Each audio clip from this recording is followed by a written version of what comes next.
once again. Hello friends, कैसे हैं आप? आपका मेरे चैनल में स्वागत है और मैं आपकी फ्रेंड छाया। फ्रेंड्स, आज मैं आपके साथ शेयर करूंगी अपनी वेट लॉस जर्नी। फ्रेंड्स, हम सब जानते हैं कि शादी के बाद, प्रेगनेंसी के बाद सभी लड़कियों का वेट बढ़ ही जाता है। तो फ्रेंड्स, मेरी शादी बहुत जल्दी हो गई थी, 18-19 ईयर्स ओल्ड में, और 1 साल में मेरी बेटी भी हो गई थी और मेरा वेट काफ़ी ज़्यादा बढ़ गया था। तो लेकिन मैंने कोई अपनी वेट पे ध्यान नहीं दिया। जो भी मेरा मन करता था मैं सब खाती थी और मेरा वेट बढ़ता ही जा रहा था, लेकिन मुझे अपने वेट की कोई भी टेंशन नहीं थी। उसके बाद मेरा बेटा हुआ तो उसके बाद मेरा वेट और बढ़ गया। तब भी मुझे कोई टेंशन नहीं थी। सब मुझे टोकते थे, क्या बात है, बहुत मोटी होती जा रही है।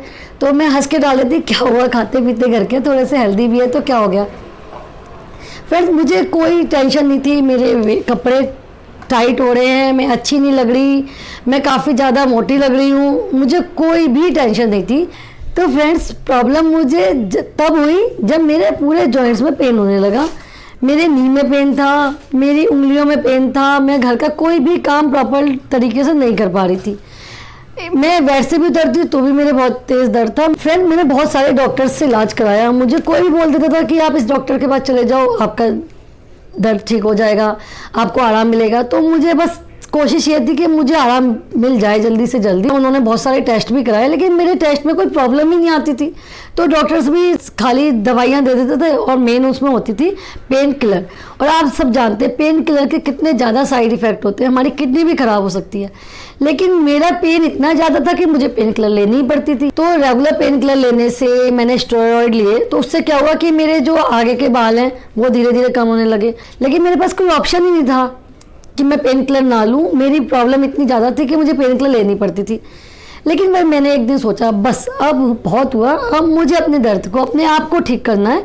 तो मैंने फ्रेंड्स शुरू किया पार्क जाना। लेकिन फ्रेंड, मैं पार्क जाती थी वो भी पेन किलर लेके। तो आज मैं सोचती हूँ तो मुझे लगता है कि कभी मेरे साथ ऐसा भी था कि मैं पेन किलर के बिना मैं चल ही नहीं पाती थी। तो मैंने पेन किलर लेके पार्क जाना स्टार्ट किया। कई लोग बोलते भी थे, क्या हो गया, पैर में कोई प्रॉब्लम है, लेकिन मैं कोई जवाब नहीं देती थी उनका। तो मैंने देखा फ्रेंड्स, 1-2 महीने में पार्क गई हूँ, मेरा पेन 30-40% ठीक हो गया। मुझे रेगुलर पेन किलर नहीं लेनी पड़ी, मैं एक दिन छोड़कर एक दिन पेन किलर ले रही हूँ। फ्रेंड्स, प्रॉब्लम क्या रह गई थी कि मेरी बॉडी में बिल्कुल भी फ्लेक्सिबिलिटी नहीं थी। मैं ऐसे हाथ भी ऊपर नहीं कर पा रही थी, उस टाइम भी मैं झुक नहीं पा रही थी, मैं ऐसे घूम नहीं पा रही थी। हाँ, 30-40% तक मैं ठीक हो गई थी, फिर भी ये सब मैं नहीं कर पा रही थी। तो फिर मैंने स्टार्ट किया योगा करना।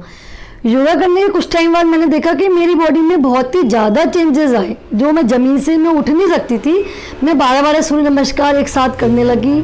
मैं योगा के टफ पोस्चर करने लगी। मैं काफ़ी हद तक फिट हो गई। मुझे थायराइड भी है, उसके बाद भी मैं फिट होती जा रही थी। जो डॉक्टर्स की दवाइयाँ नहीं कर पाई, वो मेरी एक्सरसाइज, मेरी लाइफ स्टाइल चेंज ने वो सब कर दिखाया। तो ब्यूटी के साथ साथ हेल्दी रहना भी बहुत ज़रूरी है। तो जो भी मेरे एक्सपीरियंस है, जो मैंने अपनी वेट लॉस जर्नी में अपने आप को ठीक करने में जो भी एक्सपीरियंस मुझे मिले हैं, वो मैं आपसे आने वाली वीडियोस में शेयर करती रहूँगी। आप बने रहिए मेरे साथ। यदि आपको मेरा वीडियो पसंद आया हो तो लाइक कर दीजिए। अभी तक आपने मेरा चैनल सब्सक्राइब नहीं किया तो सब्सक्राइब कर लीजिए।